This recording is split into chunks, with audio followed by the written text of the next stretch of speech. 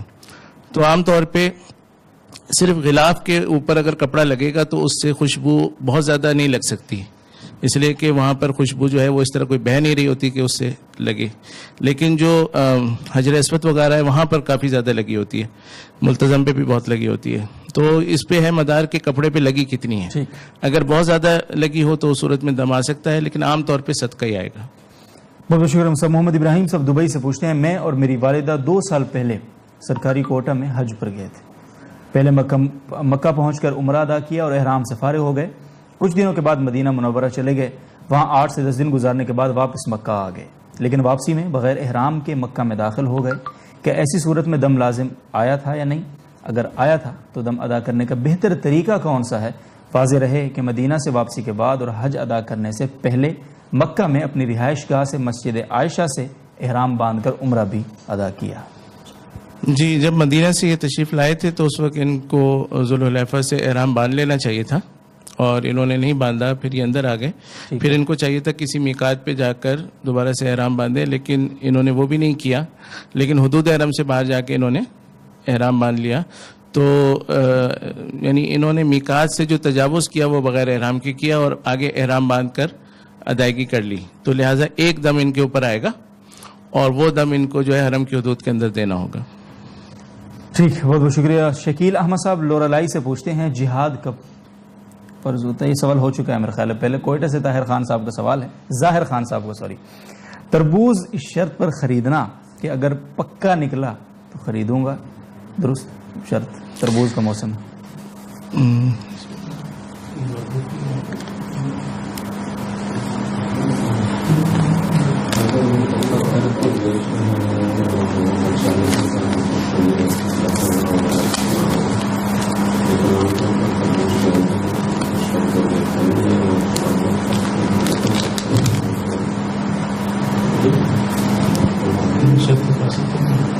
Discussion چل رہی ہے سب مسئلے پر.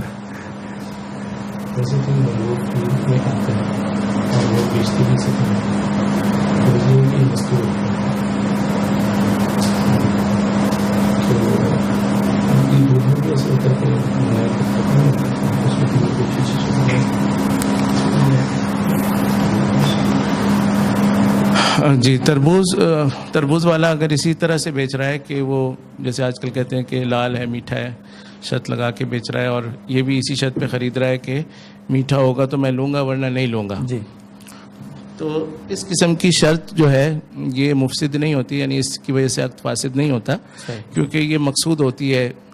جو چیز خریدی جا رہی ہے اس کے اندر یہ چیز مقصود ہے. اس کو وصف مرغوب فی کہتے ہیں کہ جس کے اندر رغبت ہوتی ہے انسان کی. تو کیونکہ شرط لگا کر خریدا گیا تھا اور بعد میں وہ شرط واضح طور پہ موجود نہیں ہے, تو اس صورت میں ان کو واپس کرنے کا خیال ہوگا.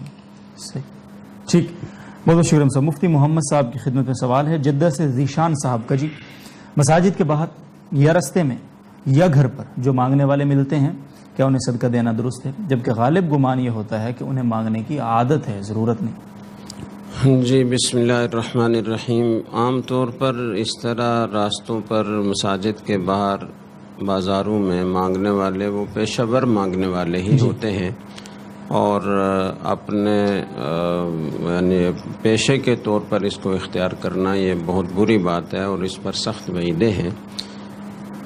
ان کو بھی سمجھانا چاہیے, اور ایسے پیشہ ور مانگنے والوں کو دینا بھی نہیں چاہیے, اس لیے کہ جب لوگ دیتے رہتے ہیں تو ان کو چونکہ آمدن ہوتی رہتی ہے تو وہ مانگنے کے پیشے سے باز نہیں آتے, اس لیے ان کو نہیں دینا چاہیے. لیکن ہمارے معاشرے میں چونکہ واقعتاً غربت بھی بہت ہے, تو ایسا ہو سکتا ہے کہ کسی وقت کوئی مانگنے والا واقعتاً ضرورت مند ہو, تو اس میں پھر یہی ہے کہ آدمی اپنے ظن غالب پر عمل کرے. اگر دل گواہی دے رہا ہو کہ یہ واقعی ضرورت مند ہے اور کسی مجبوری سے مانگ رہا ہے تو اسے دینا جائز ہے. لیکن عمومی طور پر جو مانگنے والے جگہ جگہ کھڑے ہوتے ہیں اور ٹھیک ٹھاک صحت مند بھی ہوتے ہیں بعض اوقات, اور کوئی بظاہر ان کو ایسی بیماری بھی نہیں ہوتی کہ جس کے لیے بہت بڑے مصارف کی ضرورت ہو, تو ایسے پیشہ ور مانگنے والوں کو نہیں دینا چاہیے. ٹھیک ہے جی، بہت بہت شکریہ. مصطفیٰ فیضان فاروقی صاحب دمام سے پوچھتے ہیں بھوک اور پیاس کی اتنی شدت بڑھ گئی ہے کہ جان کا خطرہ لاحق ہو گیا کہ ایسی صورت میں بغیر اجازت کسی کے کھانے پینے کی کوئی چیز استعمال کی جا سکتی؟ جی ایسی مجبوری میں کسی کے کھانے پینے کی چیز استعمال کی جا سکتی ہے، لیکن یہ ذہن میں رہنا چاہیے کہ اس کا پھر آپ کو عوض دینا لازم ہوگا. ٹھیک، بہت شکریہ جی. ابو طارق صاحب جرمنی سے پوچھتے ہیں میرا بیٹا 7 ماہ کا ہو گیا ہے لیکن ابھی تک اس کے سر کے بال نہیں منڈوائے اور نہ ہی اس کا ختنہ کروا سکا کیونکہ یہاں 2 سال سے پہلے ممکن نہیں ہے. کیا سر کے بال ایک بار اس طرح سے مونڈنا ضروری ہے یا پھر مشین وغیرہ سے چھوٹے کیے جا سکتے ہیں؟ جی مونڈنا ضروری نہیں ہے، یہ ایک مستحب عمل ہے. اگر آپ کو وہاں کوئی ایسی مجبوری ہے، قانونی کوئی ایسی پابندی ہے کہ جس کی وجہ سے آپ اس مستحب پر عمل نہیں کر سکتے اور اس مسنون پر عمل نہیں کر سکتے تو آپ مشین سے چھوٹے کروا لیں، یہ بھی کافی ہے. بہت بہت شکریہ. صبر رضوان اکرم صاحب کا سوال ہے شوہر کہے کہ میں طلاق دیتا ہوں اگر تم قبول کرتی ہو 3 دن تک، بیوی 3 دن گزرنے تک کوئی جواب نہیں دیتی، کیا حکم ہے؟ کیا وہ بعد میں قبول کر کے تعلق ختم کر سکتی؟ بعد میں قبول کر کے نہیں ختم کر سکتی. اگر 3 دن کے اندر وہ قبول کر لیتی ہے تو طلاق واقع ہو جائے گی، اور 3 دن کے اندر اس نے قبول نہیں کیا، جی کوئی جواب نہیں دیا تو کوئی طلاق واقع نہیں ہوئی. بہت بہت شکریہ. مصعب بنت علی صاحبہ خانے وال سے پوچھتی ہیں میرے خامد اور میری لڑائی تھی، کچھ عرصہ بعد خامد کی کال آئی کہ اگر شام تک میری بیوی نے مجھ سے بات نہ کی تو وہ میری طرف سے فارغ ہے. میں نے شام میں کال کر کے کہا کہ جی فرمائیں کیا مسئلہ ہے. اس کے بعد کال بند ہو گئی. اب کیا یہ بات کرنے کے زمرے میں آئے گا یا اس کے کہنے کے مطابق مجھے طلاق ہوگی؟ جی شام گزرنے سے پہلے چونکہ بیوی نے کال کر لی اور سلام کیا، آگے سے لائن کٹ گئی یا شوہر نے کاٹ دی، جو بھی صورت ہو، اگر زیادہ ناراضی ہو تو شوہر نے کاٹ دی ہوگی کہ جاؤ، لیکن اس نے چونکہ بات کر لی ہے تو جو شرط جس پر طلاق کو معلق کیا تھا وہ نہیں پائی گئی، ٹھیک ہے، تو اس لیے طلاق واقع نہیں ہوئی. ٹھیک، بہت بہت شکریہ. عامر حیا صاحب ابوظہبی سے پوچھتے ہیں میں نے ایک دوست سے فون پر میں بات کر رہا تھا، اس نے میرے کمرے کے دوسرے ساتھیوں کا حال پوچھا، انہیں سلام پہنچانے کا کہا. میں نے کچھ دوستوں کو سلام کہہ دیا اور کچھ کو کہنا بھول گیا. کیا یہ سلام سب دوستوں کو پہنچانا ضروری تھا؟ یہ اسی وقت سب دوستوں کی طرف سے وعلیکم السلام تحت کہہ دینا کافی تھا اور جن دوستوں کو نہیں پہنچایا تو ان کا کیا حکم ہے؟ اس کا کیا؟ اگر آپ نے یہ اپنے ذمے لے لیا تھا، انہوں نے کہا کہ سب کو سلام کہہ دینا تو آپ نے کہا اچھا ٹھیک ہے پہنچا دوں گا، یا آپ نے کہا انشاءاللہ پہنچا دوں گا، جی تو ایسی صورت میں پھر آپ پر لازم تھا کہ آپ سب کو سلام پہنچاتے. صرف وعلیکہ وعلیہم السلام یا وعلیکم وعلیہم السلام کہنا کافی نہیں ہے. ٹھیک ہے. اور یہ عام طور پر لوگ ایک غلط انداز اختیار کرتے ہیں کہ جب کوئی کسی سے کہتا ہے کہ فلاں کو سلام کہہ دینا تو وہ بجائے اس کے کہ یہ کہے کہ ٹھیک ہے میں کہہ دوں گا یا یہ میں نہیں کر سکتا، میں اپنے ذمہ نہیں لے رہا، یہ کہنے کی بجائے وہ کہتا ہے وعلیکم وعلیہم السلام اور یہ سمجھتا ہے کہ یہ کافی ہو گیا، حالانکہ یہ کافی نہیں ہوتا. یہ اس کو نہیں کہنا چاہیے بلکہ جس کو وہ سلام پہنچائے گا تو وہ جب جواب دے گا تو اس کو یہ کہنا چاہیے کہ وعلیکم وعلیہم السلام، آپ پر بھی سلامتی ہو اور ان پر بھی سلامتی ہو. تو اس سلام کا جواب دینے کا طریقہ یہ ہے. آپ نے اپنے ذمہ لیا تھا، نہیں پہنچایا تو گناہ ہوا. اب جو ساتھی آپ کو معلوم ہے جن تک رسائی ہو سکتی ہے ان تک سلام پہنچائیں، اور اگر کوئی ایسے دوست ہوں کہ جن تک رسائی ممکن نہ رہی ہو تو توبہ استغفار کریں. ٹھیک ہے جی، بہت بہت شکریہ. مصعب دمام سے محمد خالد صاحب کا سوال ہے مفتی نوید اللہ صاحب کی خدمت میں. وضو کے بعد اگر ناک کا بال یا کہیں کے 1-2 بال اکھڑ جائیں وضو باقی رہے گا؟ مصعب بال یعنی بال اکھڑنے سے وضو ٹوٹتا تو نہیں ہے؟ نیز بال اکھاڑنے پر جو سفیدی بال کی جڑ میں لگی رہتی ہے کیا وہ نجس ہے؟ بڑا باریک سوال ہے. جی، وضو کرنے کے بعد جو بال اکھیڑ لیتے ہیں یا خود اکھڑ جاتے ہیں تو اس سے وضو تو نہیں ٹوٹتا، البتہ بالوں کے اوپر جو جڑ میں جو تری ہوتی ہے، جو سفیدی ہوتی ہے، وہ نجس ہوتی ہے. لیکن وہ چونکہ بہت کم مقدار میں ہوتی ہے تو اس مقدار میں معاف ہے، اگر زیادہ ہو تو پھر اس کا وہی حکم ہوگا جو عام نجاستوں کا ہے. ٹھیک ہے جی، بہت بہت شکریہ. ملک عبد المجید صاحب کا اگلا سوال ہے دوران نماز اگر پتہ چلے کہ کچھ کپڑا پھٹا ہوا ہے تو کتنی مقدار جو ہے وہ معاف ہے پھٹے ہوئے کپڑے؟ نماز میں چونکہ ستر چھپانا فرض ہے تو مرد کے لیے جو ستر ہے وہ ناف سے لے کر گھٹنوں تک ہے. تو یہ اگر حصہ یہ چھپا ہوا ہو تو نماز ہو جاتی ہے. بقیہ کپڑوں میں سے اگر کسی جگہ کوئی جگہ پٹی ہوئی ہو, کپڑے پٹے ہوئے ہوں تو اس سے فرق نہیں پڑتا.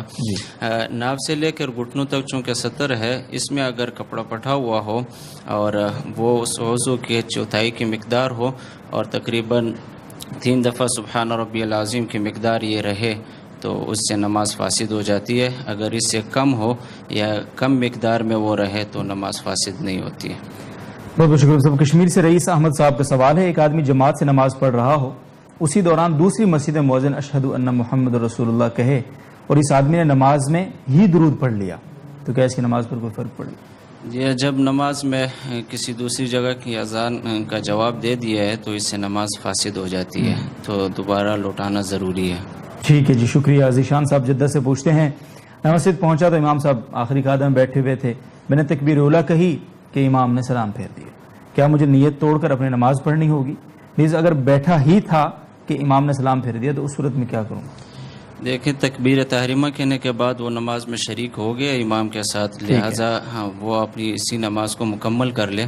چاہے وہ اس کا خیال رکھے کہ جب اس نے تکبیر تحریمہ کہی ہو تو امام نے سلام نہ پھیرا ہو. سلام پھیرنے کے بعد, سلام پھیرنے سے پہلے جب وہ شریک ہو گیا نماز میں تو وہ نماز نہ توڑے, اسی کو ہی مکمل کریں.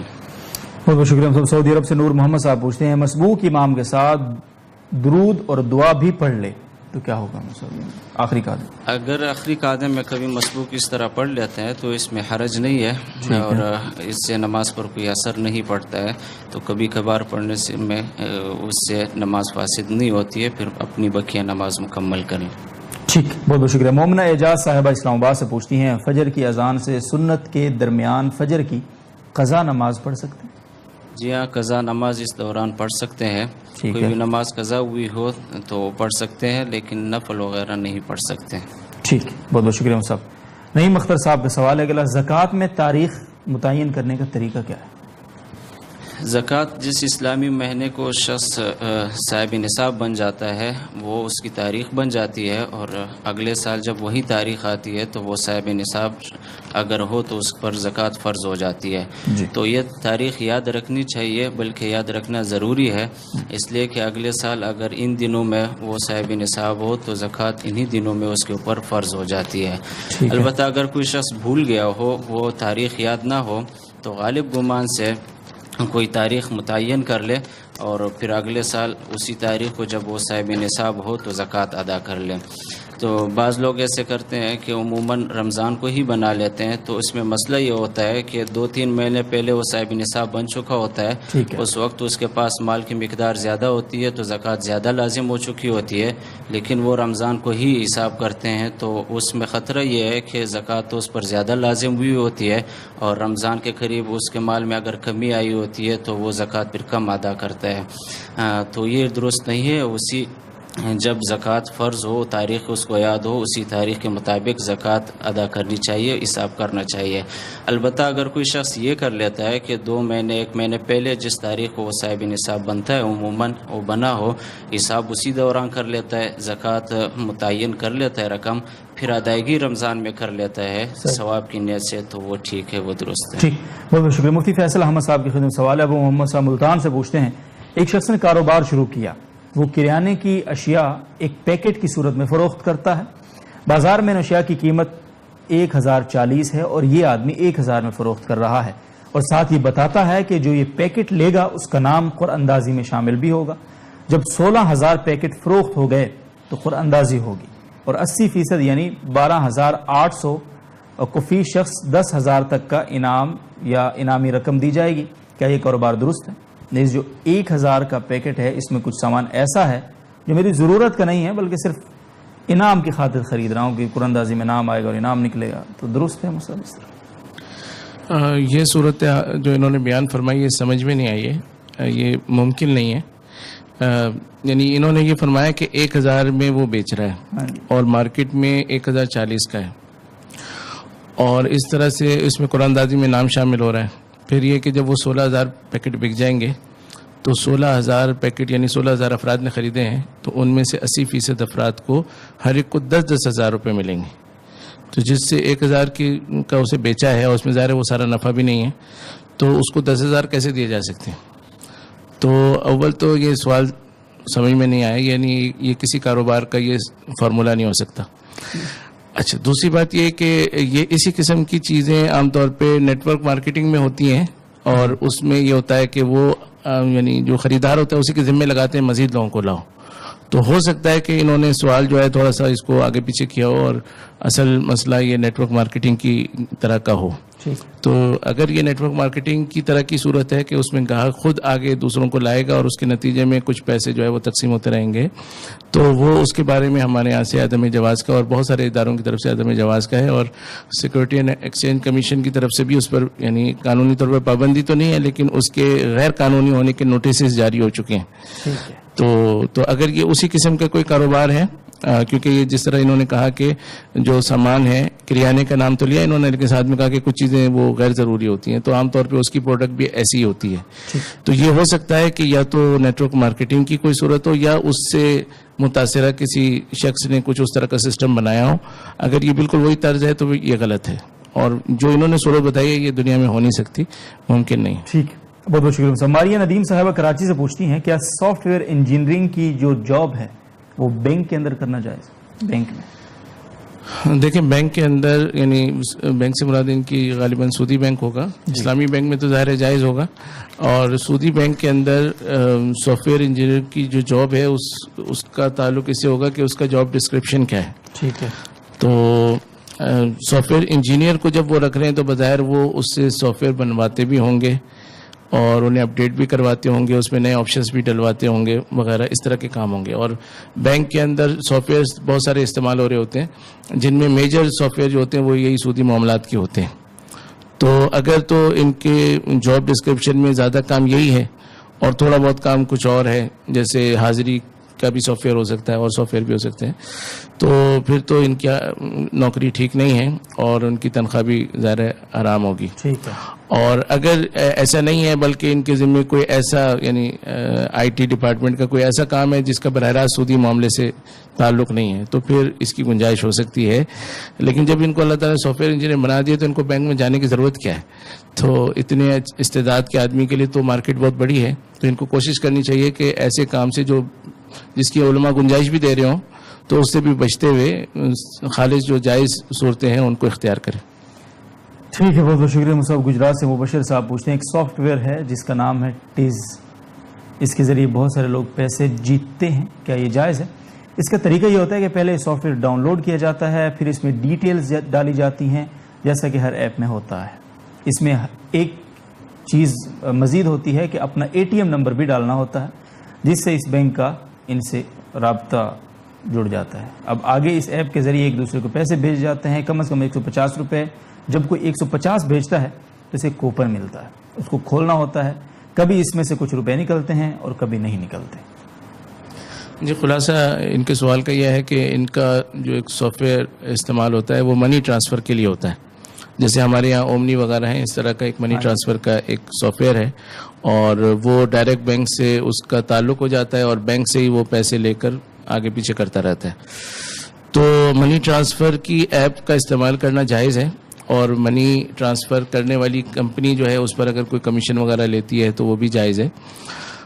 باقی یہ جو صورت ہے کہ کبھی کبھی اس سے قرآن اندازی سے کچھ نکل آتا ہے, تو کیونکہ یہ باقاعدہ یعنی ایک اجارے کا معاملہ ہو رہا ہوتا ہے, اس میں کوئی قرضہ نہیں دے رہے, اور جو بھی آپ کا یعنی قرضے کا یا دوسرا معاملہ ہے وہ بینک سے آپ کا تعلق ہے, وہ اس ایپ سے آپ کا تعلق نہیں ہے. تو قرضے پہ آپ کوئی نفع نہیں اٹھا رہے, بلکہ آپ ایک معاملہ کر رہے ہیں, اس معاملے میں آپ کو ایک الاؤنس مل رہا ہے یا کچھ فائدہ مل رہا ہے. تو یہی صورت ہے اگر, تو پھر یہ جائز ہے, اس میں کوئی حرج کی بات نہیں. ٹھیک ہے جی, بہت بہت شکریہ. مصعب اور افتخار احمد صاحب کوئٹہ سے پوچھتے ہیں کمپیوٹر کے کسی پروگرام یعنی ایم ایس آفس, اردو ان پیج وغیرہ کی ویڈیو کوسٹ بنا کر یوٹیوب پر اپلوڈ کر کے مونیٹائزیشن کے ذریعے اس سے پیسے کماتے ہیں, کیا یہ پیسے کمانا جائز ہے؟ نہیں, اس کورس کی سیڈیز بنا کر بیچنا کیسا ہے؟ جو انہوں نے صورتیں بتائی ہیں جو یہ اپلوڈ کریں گے اپنے چینل پر, تو وہ چیزیں تو بظاہر جائز ہیں کہ اس کے اندر کوئی تعلیم کی ہے یا بیانات ہیں یا اس طرح کی چیزیں ہیں, اور اس کی سی ڈی بنا کے بیچنا یا اپلوڈ کرنا اس میں کوئی حرج کی بات نہیں. لیکن دوسری طرف سے یہ کہ یوٹیوب وغیرہ پر یا اس طرح کے جو ہے سافٹ ویئر جو ہیں ان میں جو آمدنی ہوتی ہے وہ عام طور پہ اشتہارات کے ذریعے سے ہوتی ہے. صحیح. تو اب اس کا تعلق اس سے ہوگا کہ اشتہارات کون سے چل رہے ہیں. آپ نے اپنی جگہ ان کو فراہم کی ہے جہاں پر بہت سارے لوگ آتے ہیں اور وہاں پر اشتہارات چلتے ہیں, تو اشتہارات میں سے یوٹیوب والے اپنے پیسے رکھ لیتے ہیں, آپ کو بھی کچھ دے دیتے ہیں. تو اگر وہ اشتہارات جائز ہوں گے تو آپ کے لیے ظاہر ہے اس طرح سے نفع کمانا جائز ہوگا, اور اگر اشتہارات جائز نہیں ہوں گے تو ناجائز ہوگا. اب یوٹیوب تو ویسے تو بالکل آزاد ہے, وہ جو اشتہار لگانا چاہے لگائیں. تو آپ کو اس کے اندر کچھ وہ مل جاتا ہے کہ آپ فرض کریں کہ آپ ویڈیو نہ لگائیں یا تصویر نہ لگائیں, یا آپ یہ کہیں کہ اس کو صرف مذہبی رکھو, یا اس طرح کے کچھ آپشنز ہوتے ہیں جس کے ذریعے سے آپ اپنے اشتہارات کو لمیٹڈ کر سکتے ہیں.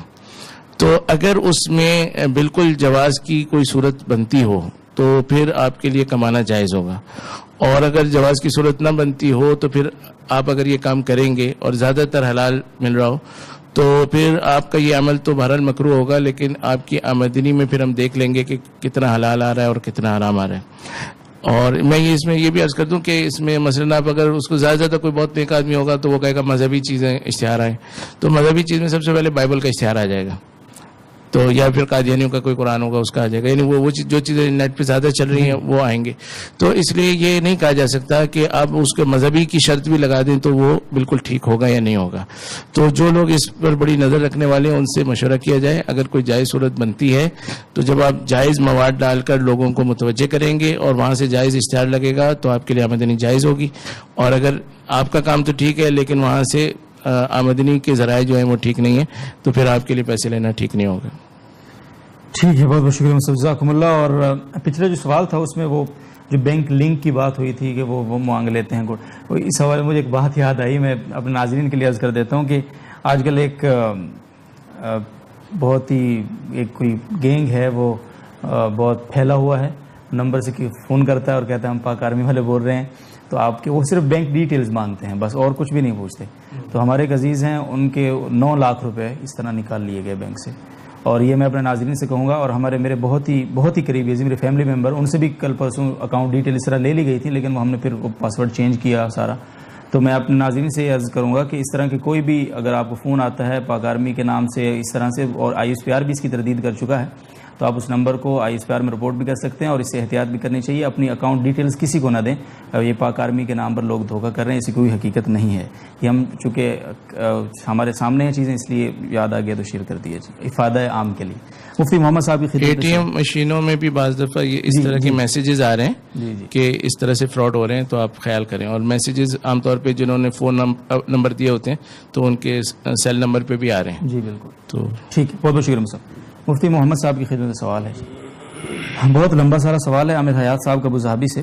میرے بھائی کارپینٹر ہیں اور ایک رشتہ دار نے اسے الماری بنانے کا کہا. کچھ دن بعد میرے بھائی اسے کسی بات پر ناراض ہو گیا. بھائی نے قسم کھائی کہ میں اس کو الماری نہیں بنا کر دوں گا, لیکن رشتہ داری نبھانے کے لیے بنانی پڑ گئی. بھائی نے مسجد کے امام صاحب سے مسئلہ معلوم کیا تو انہوں نے کہا کہ تم اس قسم کا کفارہ ادا کر دو اور اس کے بعد الماری بنا دو.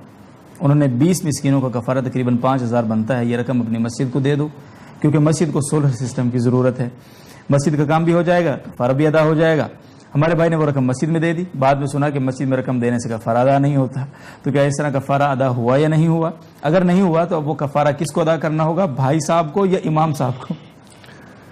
جی, یہ جو آپ نے قسم کھائی تھی کہ میں اس کے لیے الماری نہیں بناؤں گا, تو یہ قسم نہیں کھانی چاہیے تھی. اگر کسی موقع پر کوئی تلخی ہو گئی ہے تو اسے درگزر کرنا چاہیے, اور اس کی وجہ سے اس کا کام نہ کرنا, اجرت لے کر بھی آپ کام نہ کریں اس کے لیے, تو یہ بری بات ہے.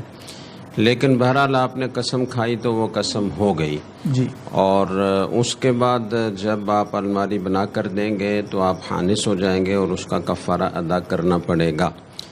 انہوں نے 2 باتیں کی ہیں. ایک تو یہ کہ انہوں نے یہ کہا مولانا صاحب نے کہ تم پہلے کفارہ ادا کرو پھر الماری بناؤ. جی.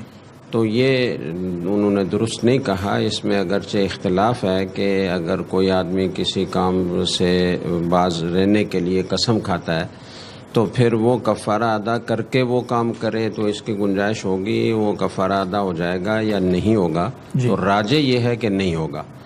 اسے پہلے وہ کام کرنا چاہیے تاکہ حنس لازم آ جائے، اس قسم کی خلاف ورزی لازم آ جائے تو پھر کفارہ ادا کرے. تو ایک بات تو یہ ہے اس میں. دوسری بات یہ ہے کہ انہوں نے یہ کہا ہے کہ 20 مسکینوں کو کفارہ ادا کرے، تو 20 مسکینوں نہیں، قسم کا کفارہ 10 مساکین کو کھانا کھلانا یا ان کو متوسط درجے کا لباس پہنانا ہے. دوسری غلطی اس میں یہ ہے. اور تیسری بات جو انہوں نے پوچھی ہے وہ یہ ہے کہ اب وہ مسجد میں لگا دیا امام صاحب کے فتوے کی بنا پر، تو مسجد میں لگانے سے کفارہ ادا نہیں ہوا. یہ بات ٹھیک کسی نے ان کو بتائی ہے. وہ مساکین پر خرچ کرنا اور ان کو مالک بنا کر دینا ہی لازم ہوتا ہے، کفارہ اس سے ادا ہوتا ہے. مسجد میں دینے سے، مسجد کے سولر سسٹم میں لگانے سے یا کسی بھی اور تعمیری کام میں لگانے سے، امام صاحب کی تنخواہ میں دینے سے کفارہ ادا نہیں ہوتا. تو اب امام صاحب کے غلط فتویٰ دینے کی وجہ سے انہوں نے یہ پیسے دیے. اب کفارہ ادا کرنا ان پر لازم ہے یا امام صاحب پر، یہ بات انہوں نے پوچھی ہے. تو کفارہ تو آپ کا ادا نہیں ہوا، لہذا کفارہ ادا کرنا تو آپ ہی پر لازم ہے. البتہ امام صاحب نے غلط فتویٰ دیا، تو اب ایک صورت تو یہ ہے کہ آپ امام صاحب کو یہ بتا دیں کہ آپ نے مجھے غلط فتویٰ دیا، تو میں نے جو رقم آپ کو دی تھی کفارے کے نام سے، وہ اب آپ پر اس کا ضمان لازم ہے اور آپ وہ مجھے ادا کرنے کے پابند ہیں. لیکن اگر آپ کے پاس وسعت ہے تو آپ یہ کہہ دیں ان کو کہ اگرچہ میں آپ سے لے سکتا ہوں لیکن میں نہیں لیتا، مسجد میں خرچ ہو گئے تو چلو انہیں دیں، وہ مجھے ثواب ملے گا. تو بہتر یہ ہے کہ آپ اسے چھوڑ دیں اور اس مسجد میں لگانے کا ثواب بھی حاصل کریں اور کفارہ الگ سے آپ ادا کریں. اور اگر بالفرض کوئی تنگی ہے اور آپ کے لیے کفارہ ادا کرنا دوبارہ وہ ممکن نہیں ہے، تو بہرحال امام صاحب وہ ضامن ہیں، انہوں نے غلط فتویٰ دے کر آپ کے پیسے غلط جگہ پر کفارے کے نام سے خرچ کروائے، اس لیے آپ ان سے ضمان لے سکتے ہیں. بہت بہت شکریہ. سے پورے سوال سے ایک بات سمجھ میں آ رہی ہے کہ غصے کا نقصان کتنا ہے، اور دوسرے ہے کہ امام صاحب نے شاید سولر کے پیسے پورے کرنے تھے 10 کے بجائے 20. ٹھیک ہے، بہت بہت شکریہ. امانت علی صاحب لاہور سے پوچھتے ہیں جی، شب برات کے بارے میں کیا حکم ہے؟ کیا اس رات کی فضیلت ہے اور اس کے روزے کا کیا حکم ہے؟ یہ سوال پہلے ان دنوں میں گزرا نہیں ہے؟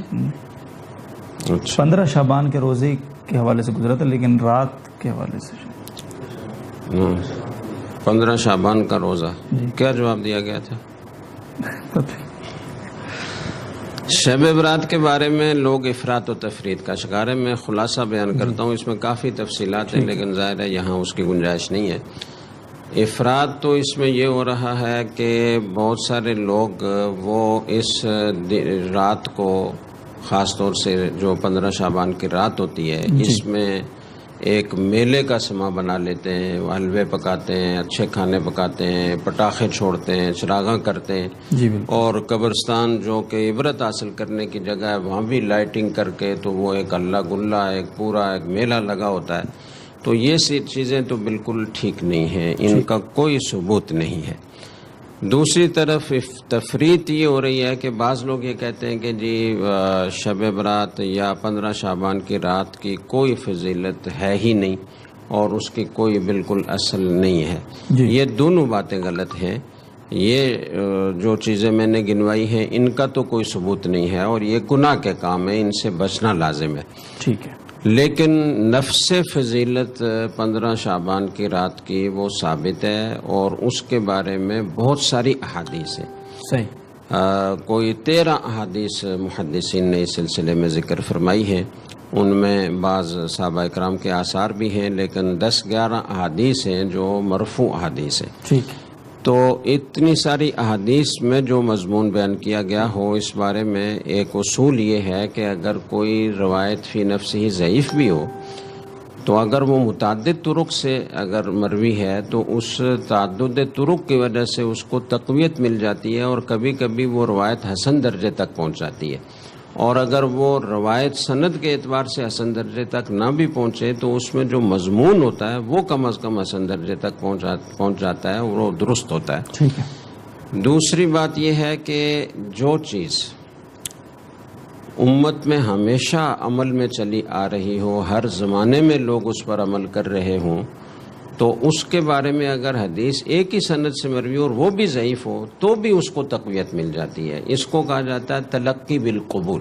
امت نے جس حدیث کو قبول عام کے ساتھ قبول کیا ہو اور اس پر امت ہمیشہ عمل کرتی چلی آ رہی ہو تو اس میں بہت قوت پیدا ہو جاتی ہے. جو تسلسل ہے، جو تواتر ہے، تعامل ہے امت کا، وہ ضعیف حدیث سے بہت زیادہ قوت کی چیز ہے.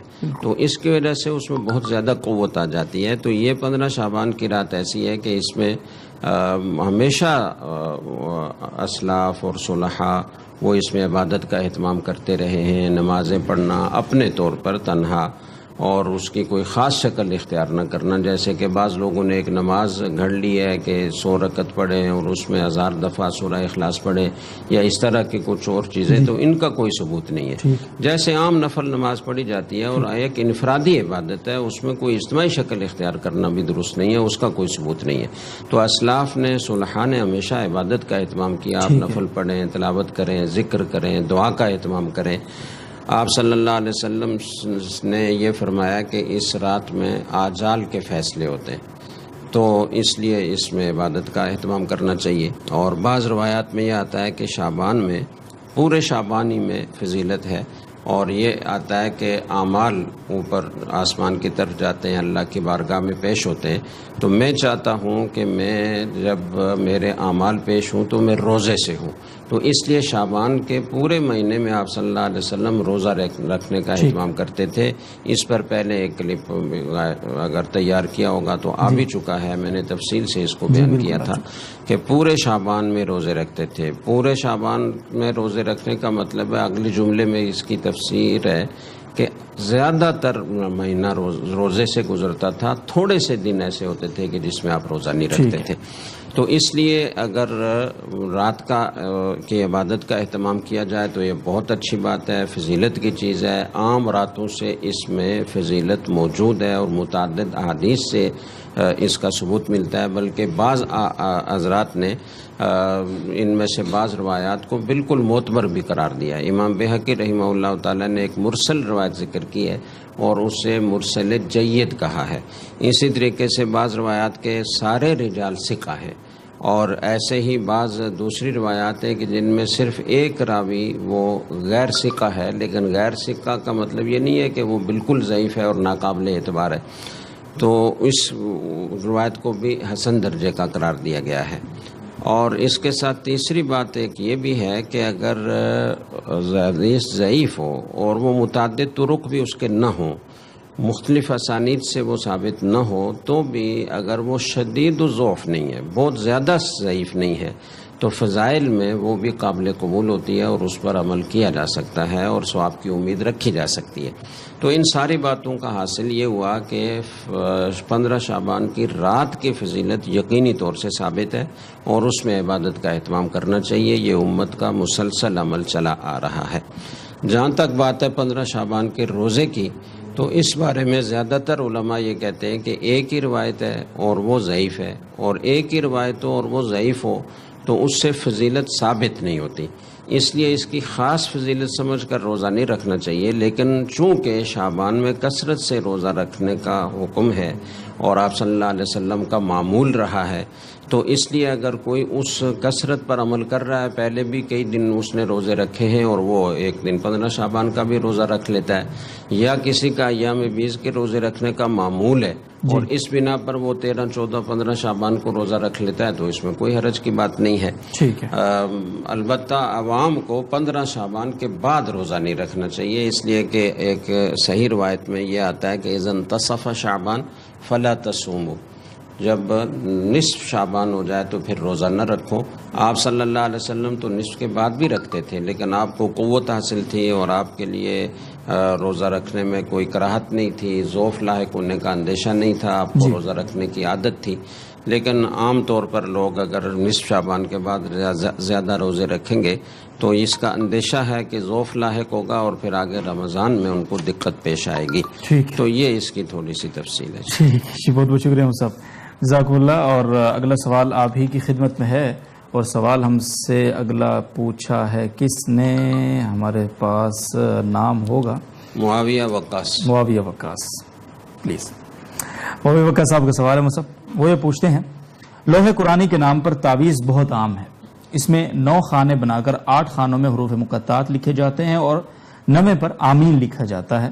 میں نے سنا ہے کہ حروف مقطعات کے معنی اللہ تعالیٰ کے علاوہ کوئی نہیں جانتا، مگر بعض غلط عاملوں نے انہیں لوح قرآنی کا نام دیا اور ان کے خود ساختہ معنی ایجاد کیے اور اس کے آگے آمین بھی لکھ دیا، گویا یہ کوئی دعا ہے اور اسے اپنی کمائی کا ذریعہ بنایا ہوا ہے، کیا فرماتے ہیں؟ دیکھیں، یہ جو حروف مقطعات ہیں یہ قرآن کریم کا حصہ ہے جی اور اس میں کوئی شک و شبہ نہیں ہے، جی اور قرآن کریم کا حصہ ہونے کی وجہ سے وہ باعث برکت ہے، جی اگرچہ اس کی کوئی خاص فضیلت کسی صحیح حدیث سے ثابت نہیں ہے، جی لیکن بزرگوں کے تجارب ہیں، اور جب یہ رقیہ کے طور پر اختیار کیا جائے تو اس کا ثبوت ضروری بھی نہیں ہوتا۔ دیکھیں، ایک تو وہ ہے کہ جی آپ فلاں چیز پڑھیں گے تو پل صراط پر گزرنے سے آسانی ہوگی، تو یہ تو اخروی امر ہو گیا نا، یہ بغیر توقیف کے اور بغیر نقل کے ہم یہ نہیں بیان کر سکتے۔ جب تک کوئی صحیح روایت نہ ہو ہم کسی عمل کے بارے میں یہ نہیں کہہ سکتے کہ اس سے پل صراط پر گزرنے سے آسانی ہوگی۔ لیکن جو دنیاوی امور ہیں، یعنی کوئی جیسے آدمی بیمار ہوتا ہے تو ڈاکٹر کے پاس جاتا ہے، دوا لیتا ہے، تو اب یہ ایک مخالصتاً دنیاوی معاملہ ہے، اس کا دین سے اور آخرت سے کوئی تعلق نہیں ہے۔ ٹھیک ہے، تو اب اسی طرح رقیہ، جو اذکار کیے جاتے ہیں یا جو تعویذ لیے جاتے ہیں، وہ دنیاوی معاملہ ہے اور اس کا تعلق رقیہ سے ہے، دم درود سے ہے، وہ علاج کی ایک صورت ہے، یا کوئی برکت کے حصول کے لیے کوئی وظائف کرتا ہے تو وہ بھی ایک دنیاوی ایک معاملہ ہے اور اس کا آخرت سے کوئی تعلق نہیں۔ تو ایسی چیزوں کا حدیث سے ثبوت ضروری نہیں ہے۔ کیا ضروری ہے؟ 3 شرطیں ہیں۔ ایک تو یہ کہ یا تو وہ قرآن کریم کی آیات سے تعویذ لکھا جائے، یا مسنون اذکار، جو معصور اذکار حدیث میں وارد ہوئے ہیں، اللہ تعالیٰ کے اسماء ہیں، اللہ کی صفات ہیں، ان کو لکھا جائے اور اس پر دم کیا جائے یا اس کا تعویذ بنا کر استعمال کیا جائے۔ اور یا اگر وہ قرآن کریم کی آیات نہیں ہیں اور اسی طرح اذکار معصورہ نہیں ہیں تو وہ ایسے کلمات ہوں کہ جن کا معنی غلط نہ ہو، جس میں کسی طرح کی کوئی شرک کا شائبہ نہ ہو، اور وہ عربی میں ہوں تو زیادہ بہتر ہے، اور اگر عربی میں نہیں ہے، کسی غیر عربی زبان میں ہے، تو ان کا معنی اور مفہوم واضح طور پر معلوم ہو کہ ان کلمات کے کیا معنی ہیں۔ جی تو اس صورت میں اور تیسری شرط یہ ہے کہ اس کو مؤثر بذات نہ سمجھا جائے، ٹھیک ہے، بلکہ مؤثر بذات مؤثر حقیقی اللہ تعالیٰ کو سمجھا جائے اور اس کو دوسرے دنیاوی اسباب کی طرح ایک سبب کا درجہ دیا جائے، کہ جیسے ہم ڈاکٹر کے پاس جاتے ہیں تو اللہ کا حکم ہوتا ہے تو شفا ملتی ہے، نہیں ہوتا تو نہیں ملتی، اسی طرح تعویذ سے جو مقصد آپ حاصل کرنا چاہتے ہیں، اللہ کا حکم ہوگا تو وہ مقصد حاصل ہوگا، نہیں ہوگا تو نہیں ہوگا۔ بالکل۔ تو اس طرح اگر حروف مقطعات کو بھی استعمال کیا جائے اور اس کا نقش بنا کر کسی گھر میں لٹکا دیا جائے یا اس کا تعویذ پہن لیا جائے تو اس سے برکت کی امید ہے، اور بزرگوں کا گویا تجربہ ہے، اور بہت سارے اسلاف نے، بہت ہی معتبر اور متقی علماء نے یہ لکھا ہے۔ البتہ یہ جو 9 خانے میں آمین لکھا جاتا ہے تو یہ ایک غیر معتبر بات ہے، آمین لکھنے کا کوئی موقع نہیں ہے وہ، چونکہ آمین دعا پر کہا جاتا ہے، اور ان حروف مقطعات کے صحیح معنی اللہ تعالیٰ کو معلوم ہے، اور بعض حضرات نے احتمالی طور پر اگرچہ معنی اس کے بیان کیے ہیں لیکن ان میں دعا کا مضمون نہیں ہے، تو آمین دعا کے موقع پر کہا جاتا ہے، اس لیے آمین لکھنا یہ بیکار بات ہے۔ ٹھیک ہے جی، بہت شکریہ۔ ملتان سے محمد عمران حیدر صاحب کا سوال ہے، کافی اہم سوال ہے اور کافی تفصیل طلب بھی یقیناً ہوگا، اور پوچھ لیں آج ہی، کل پہ رکھ لیں اس کو کل پہ رکھیں نا، یہ کافی اہم سوال۔ امید صاحب کراچی سے پوچھتے ہیں، عیدی سینٹر سے 3 دن کی بچی گود لینے کے شرعی احکام کیا ہوں گے؟ ایسی بچی جس کے ماں باپ کا کوئی پتہ نہ۔ دیکھیں، وہ بچی تو ظاہر ہے کہ اللہ تعالیٰ کی ایک مخلوق ہے اور انسان ہے جس کو اللہ نے تکریم عطا کی ہے، وَلَقَدْ كَرَّمْنَا بَنِي آدم، اللہ نے بنی آدم کو معزز اور مکرم بنایا ہے، اسے ایک عزت اور تکریم عطا کی ہے۔ تو اگر کوئی لاوارث بچی ہے اور لوگ چھوڑ کر چلے گئے ہیں اس کو، تو اسے جیسے عیدی سینٹر والے یا اور کوئی رفاہی تنظیم سنبھال رہی ہے، اس کی کفالت کر رہی ہے، تو یہ ایک نیکی کا کام ہے اور اچھا کام ہے، تو ایسی بچی کو اگر کوئی گود لیتا ہے اور اس کی پرورش کرتا ہے، اس کی کفالت کرتا ہے، تو یہ اچھی بات ہے اور یہ فضیلت کی چیز ہے. لیکن اس بارے میں دو باتیں پیش نظر رکھی جائیں. ایک بات تو یہ ہے کہ وہ چونکہ آپ کی نسبی بیٹی نہیں ہے، اس لیے جب آگے اس کے آپ ڈاکومنٹ بنوائیں گے، اس کا برتھ سرٹیفکیٹ بنائیں گے، آگے چل کے شناختی کارڈ بنوائیں گے، آپ اسے اسکول میں داخل کریں گے تعلیم کے لیے، تو اس میں آپ والدین کی جگہ اپنا نام نہیں لکھوا سکتے. یہ بہت بڑا گناہ ہوگا اور اس پر شدید حدیث میں وعید وارد ہوئی ہے.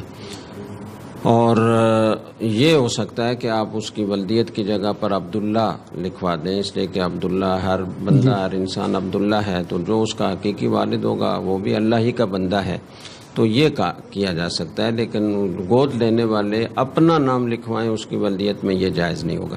دوسری بات یہ پیش نظر رکھنی ہے کہ جب وہ بچی بالغ ہوگی، بڑی ہوگی، پردے کی عمر کو پہنچے گی، قریب البلوغ ہو جائے گی، تو اس سے پردہ لازم ہوگا. وہ آپ کے لیے اجنبیہ ہے، وہ آپ کی حقیقی بیٹی نہیں ہے، نہ وہ رضائی بیٹی ہے، کوئی اس کا رشتہ آپ کے ساتھ نہیں ہے، لہذا پردے کے سارے احکام لازم ہوں گے. ٹھیک ہے جی، بہت بہت شکریہ. مفتی نوید اللہ صاحب، مومنہ اعجاز صاحبہ کا سوال ہو گیا تھا. شمس الاسلام صاحب بنگلہ دیش سے پوچھتے ہیں، اگر کسی مسافر نے غلط فہمی کی وجہ سے قصر کی جگہ مکمل نماز پڑھ لی تو قضا لازم ہوگی اسے؟ دیکھیے، سفر میں قصر نماز پڑھنا ضروری ہے، لہٰذا اگر کسی نے پوری نماز پڑھ لی ہو تو اگر 2 رکعتوں پر وہ بیٹھ گیا ہو، پھر کھڑا ہو کے اس نے 4 رکعتیں پڑھ لی تو سجدہ سہو کرنا لازم ہے. اچھا، اگر اس نے سجدہ سہو نہ کیا ہو یا دوسری رکعت پر وہ بیٹھا ہی نہ ہو تو پھر یہ نماز نہیں ہوئی ہے، دوبارہ یہ نماز لوٹانا قصر کی صورت میں لازم ہے. ٹھیک ہے جی، بہت شکریہ. احسان اللہ صاحب ملائیشیا سے پوچھتے ہیں، کیا سید کو زکوٰۃ یا صدقہ دیا جا سکتا ہے جبکہ وہ مستحق بھی ہو؟ سید کو زکوٰۃ نہیں دی جا سکتی. اسی طرح جو صدقات واجبہ ہے وہ بھی سید کو نہیں دیے جا سکتے ہیں، اور اس صورت میں وہ صدقات واجبہ اور زکوٰۃ ادا نہیں ہوگی. ان کی مالی مدد کرنی چاہیے کسی اور طریقے سے، کوئی ہدیت کے طور پر ہو یا نفل صدقات جو ہے وہ ان کو دیے جا سکتے ہیں. ٹھیک، بہت بہت شکریہ. سرگودا سے عائشہ صاحبہ پوچھتی ہیں، کیا نانا نانی اور دادا دادی کے بھائی ہمارے لیے محرم ہیں؟ ان سے پردہ کرنا چاہیے یا نہیں؟ جی ہاں، وہ محرم تو ہے. باقی پردے کی بات یہ ہے کہ یہ ان شخصیات کے اوپر ہے کہ اگر وہ نیک ہے، نیک اعمال والے ہیں، صحیح لوگ ہیں، تو وہ پردہ پھر نہ کرے، گنجائش ہے. لیکن اگر اس طرح کے نہ ہو تو پھر ان سے پردہ کرنا چاہیے. پردہ نہ کرنے کی جو بات ہے یہ عمر کی وجہ سے نہیں، چونکہ وہ محرم ہے تو اس لیے پردہ نہ کرنے کی گنجائش ہے. محرم میں ہے، لیکن محرم میں بھی اگر کچھ رشتہ دار ایسے ہو کہ وہ محرم تو ہے، پردہ نہ کرنے کی گنجائش ہے، لیکن کردار کے حوالے سے اس طرح ان کو اگر کوئی شبہ ہے تو پھر پردہ کرنا چاہیے. ٹھیک ہے، بہت بہت شکریہ. صاحب عائشہ صاحب امریکہ سے پوچھتی ہیں، میں نے کسی ناجائز کام کے لیے رشوت دی تھی، اب اس کی تلافی کے لیے مجھے کیا کرنا چاہیے؟ دیکھیے، رشوت دینا گناہ ہے. جس طرح رشوت لینا گناہ ہے، اسی طرح رشوت دینا یہ بھی گناہ ہے. حدیث میں اس پر بہت سخت وعیدیں آئی ہوئی ہے. اس دونوں کے لیے، رشوت دینے والے اور لینے والے دونوں کے لیے دوزخ کے عذاب کی وعید ہے. اسی طرح دونوں پر اللہ تعالیٰ کی لعنت کی وعید ہے. تو جہاں تک گنجائش ہو، ممکن ہو، یہ اس سے پرہیز کرنا چاہیے. رشوت بالکل بھی نہیں دینی چاہیے. البتہ اگر کبھی ایسی صورت پیش آتی ہے کہ انسان کو اپنا جائز حق نہیں ملتا ہے یا اس کے اوپر ایسا دباؤ آ جاتا ہے، کوئی دھمکیاں دیتا ہے، کچھ اور ایسی صورت ہے کہ جس میں اس کی زندگی کو خطرہ لاحق ہوتا ہے یا اپنا جائز حق اس کو نہیں مل رہا ہوتا ہے، اسی صورت میں اس کو حق مل سکتا ہے. تو پھر یہ رشوت دینے میں امید ہے کہ اس کو گناہ نہیں ہوگا.